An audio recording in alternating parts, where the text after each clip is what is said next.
The rolling, sun-drenched vineyards of Heilbronn looked like a picture-perfect postcard, but underneath that scenic beauty lay one of the most brutal tactical battlegrounds of the entire Deutschland Tour. Stage 4 was designed specifically to create chaos, featuring razor-thin farm roads, relentless short ramps, and sweeping, dangerous turns that constantly forced the peloton to accelerate out of every single bend.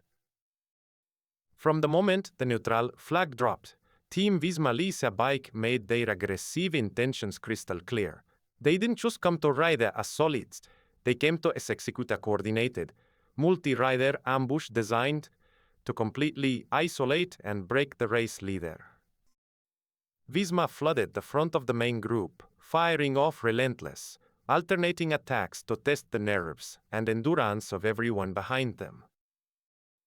One rider would launch a sharp surge on a steep gradient, forcing the group to react, and the very second he was brought back, a fresh teammate would instantly fire off another counterpunch. It was textbook team tactics. Leverage superior numerical strength, drain the energy of rival leaders, and create total mental fatigue. As the race hit the critical Heilbronn Vineyard circuit, the pass was so blisteringly fast that the peloton began to snap into teeny, frantic groups. Riders were dropping off the back in droves, breathing heavily and desperate for relief that simply wasn't coming. Inside the thinning lead group, all eyes were pinned on one man, Isaac Del Toro. Sitting in his signature compact, ice-cold style, Del Toro was forced to navigate this tactical minefield virtually alone. With his teammates stretched thin from covering early breakaway moves, the young phenom was surrounded by yellow jerseys, waiting for the exact moment he showed a single sign of hesitation. To the average viewer, it looked like a classic trap, a lone star rider trapped in a box, forced to burn his own matchstick reserves, covering move after move while his rivals saved their strength for one final, lethal blow.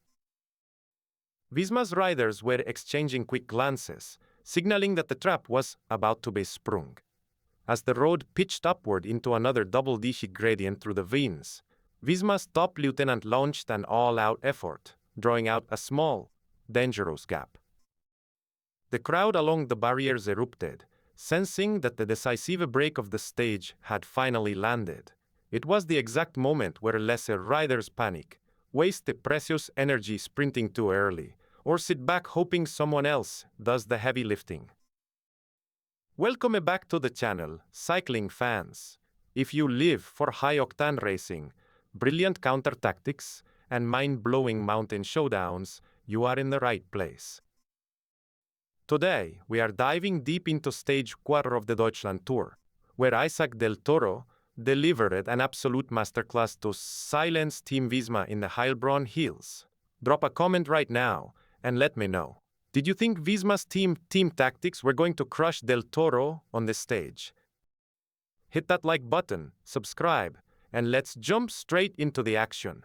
As Visma's lead rider established that dangerous gap on the narrow vineyard road, the entire atmosphere within the chase group shifted from tense anticipation to outright emergency. You could see the collective heartbeat of the group spike. Other general classification contenders were fidgeting, looking over their shoulders, frantically searching for teammates to drag them back into contention. Every second spent hesitating on a punchy climb like Heilbronn is an invitation for a break to permanently vanish over the crest. Visma had calculated this moment perfectly, betting everything on the assumption that Isaac Del Toro would burn himself out trying to close the distance single-handedly. But calculation is one thing. Controlling a generational talent in peak form is another entirely. Del Toro didn't react with the chaotic panic Visma was praying for. He didn't jump out of the saddle instantly or throw his bike around in desperation. Instead, he stayed seated, took a deep breath, and measured his effort with absolute mathematical precision. He allowed the Visma rider to dangle out front, just long enough to spend maximum energy, using the momentum of the chase group to gradually bridge the gap without spiking his own power output into the red zone. Then came the turning point that completely flipped stage on its head. The moment the main group finally closed down the initial move, Visma attempted to launch their secondary attack right over the top, a classic, soul-crushing maneuver meant to punish a tired chaser. But as the yellow jersey shifted his weight to accelerate, Del Toro delivered a tactical lesson in pure dominance. He didn't just cover the move, he transformed his defense into a devastating counterattack. Clicking down 2 gears on a grueling 12% gradient, Del Toro rose out of his saddle with explosive speed. The acceleration was so sudden, so violently crisp, that it looked like he was riding on a completely different slope than everyone else. The Visma riders, who had spent the last 20 kilometers orchestrating a tactical box around him, could only watch in stunned silence as Del Toro blew past them like a freight train. His power output was astronomical, instantly opening at the meter gap within 5 pedal strokes. The body language from Team Visma turned from supreme confidence to sheer disbelief in a fraction of a second. They had set the trap, baited the hook, and executed their strategy to perfection, only to watch Del Toro smash the entire plan to pieces with one ruthless display of raw power. As he crested the top of the Heilbronn Hill with clear air ahead, the message was loud and clear. If you try to pressure Isaac Del Toro, be prepared to pay the ultimate price. In the next part, we'll dive straight into how Del Toro pushed this advantage through the tricky vineyard descent and forced his rivals into absolute survival mode. Cresting the summit of the Heilbronn climb with a gap was impressive, but keeping it alive on the technical descent through the vineyards required a completely different set of skills. The descent off stage 4 was notoriously treacherous, narrow agricultural roads caked in loose gravel, sharp off-camber turns, and blind hind hairpins lined by brick vineyard walls. One small mistake or overcooked turn meant crashing headfirst into the vines or sliding out on the slick tarmac. But Isaac Del Toro didn't back off the throttle for a single second. He lowered his upper body, tucked into an aggressive aerodynamic position, and carved through the corners with terrifying speed and millimeter precision. Behind him, Team Visma was in full-blown panic mode.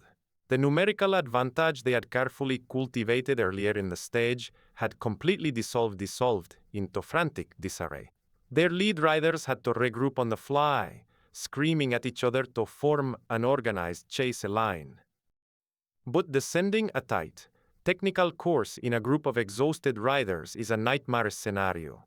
Every time the front rider tapped his brakes out of caution, an accordion effect rippled through the group, costing them precious tenths of a second at every single corner. They weren't gaining ground on Del Toro, they were losing it. Del Toro's bike handling on the descent was a masterpiece of control. While Visma's chasers were twitchy, braking late and locking up rear wheels on the gravel patches, Del Toro was picking smooth, perfect lines, carrying maximum speed through the apex of every turn, and stomping on the pedals the instant his bike stood upright. He was taking measured risks, trusting his tires and instincts, completely aware that this technical section was his best chance to permanently break the mental spirit of the pursuit. By the time the road finally leveled out near the bottom of the valley, the timing motorbikers confirmed what everyone watching on TV was beginning to realize. The gap had stretched out significantly. Visma's multi-rider strategy hadn't just failed, it had backfired completely, leaving their GC contenders isolated and burning vital reserves just trying to keep Del Toro in sight. The atmosphere along the roadside was ecstatic, with thousands of German cycling fans roaring as Del Toro flew past them, completely in his element. With the high-speed run into the finish line fast approaching, Del Toro had turned a defensive nightmare into an absolute tactical triumph. In the next section, we are going to break down the thrilling final kilometers, the high-speed finish line sprint, and the exact moment Team Visma had to accept a bitter defeat on stage 4. The final flat kilometers leading into Heilbronn were a high-speed game of raw power and mental willpower. After surviving the mountain climbs and tearing down the technical vineyard descent, Isaac Del Toro was now locked into an all-out effort against the clock and the desperate chase behind him. Holding his aerodynamic head-down posture, he stayed tucked over his handlebars, driving a massive gear and keeping his cadence buttery smooth despite the crushing fatigue in his legs. Behind him, the remnants of the main chase group were frantically pulling turns, but their momentum was broken, their organization fractured by the sheer exhaustion of trying to match Del Toro's relentless pace. Every glance back at the timing motorbikes confirmed the harsh reality for Team Visma. The gap was holding firm. The tactical ambush they had spent the entire stage planning had completely unraveled, turning into a desperate damage control mission. Up ahead, Del Toro could hear the roaring thunder of the crowd as he entered the final kilometer. Red flame rouge overhead, screaming fans lining the barriers, and the bright band